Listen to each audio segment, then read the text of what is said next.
I'd just like to tell you a little bit about invisible coaching, where it came from and what its objective is.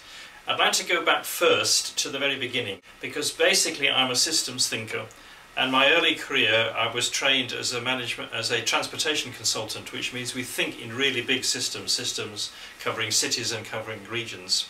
And then later I started to study NLP, which is all about models, how things fit together, what makes things work, and in particular what's the difference that makes the difference. 10 years ago I started to be interested in coaching, and for the last 5 or 6 years I've been teaching people to coach.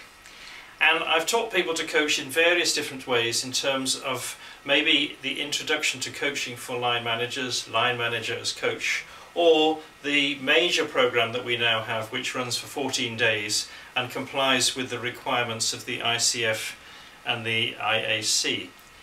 And it worries me that there is a difference. There's a difference between somebody who wants to become a professional coach and needs to know all the processes and needs to know them logically, and he needs to know how they should be applied, and the real needs of managers. And I've been particularly concerned that I've been teaching the GROW model. Now, for those of you who know the GROW model, it's a really logical, sensible model. It's a very good way of teaching people the basics of coaching, and it is a very structured way of doing coaching.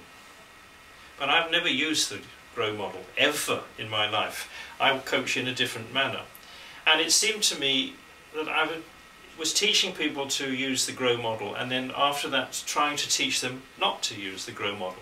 So one of my concerns was, in a 2-day course, should we be doing that at all? But I've actually taken it further now, and the concept of invisible coaching is not an introduction to becoming a coach.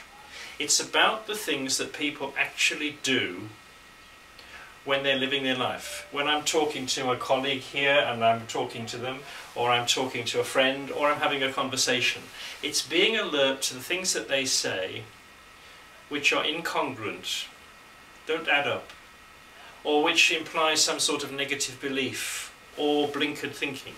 And it's being alert to those, and it's then being able to respond in a way which helps them to break through and change.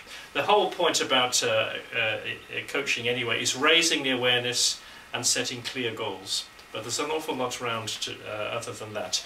And so in invisible coaching we're helping people to become alert to the things that make the difference and alert to the opportunities to change. And we're also helping people to improve their rapport building skills and such like. And the objective is that people will, without even realizing, and certainly without the other person realizing, be able to coach in the moment, saying the right thing at the right time. So I have completely restructured the way that I teach coaching in this 2-day course, which is intended for anybody really who has the opportunity to make an impression and make a contribution to the way people live. But it's particularly going to be valuable to parents of young children. It's particularly going to be valuable to parents of teenagers. In both those cases, communicating and helping people to think more positively and more actively is very valuable. It's particularly going to be useful for anybody in a management state, a management situation, maybe involved in delegation, involved in mentoring or bringing people on. It's also going to be relevant for teachers. In fact, it's going to be relevant to anybody who wants to be able to interact with other people and just in the moment do what it takes to make a difference. Not saying, oh, it's about time, we really ought to coach you on this. It's a matter of just saying, I wonder whether you noticed. What I observed was, now what you said was, I don't quite understand how that fits with what you've just said. Little things like that. That's what invisible coaching is all about. And as you will know, we're running a 2-day course on Saturday the 18th, Sunday the 19th of June in Solihull. Solihull is right on the motorway connections for the M40, M42, M5, M6, M1. And it is on a superb rail system between London and Birmingham for the Chiltern line. And it's not that far away, not only from the Virgin line, but also from Birmingham Airport. So if you're flying, if you're travelling by train, if you're travelling by car, easy to get to.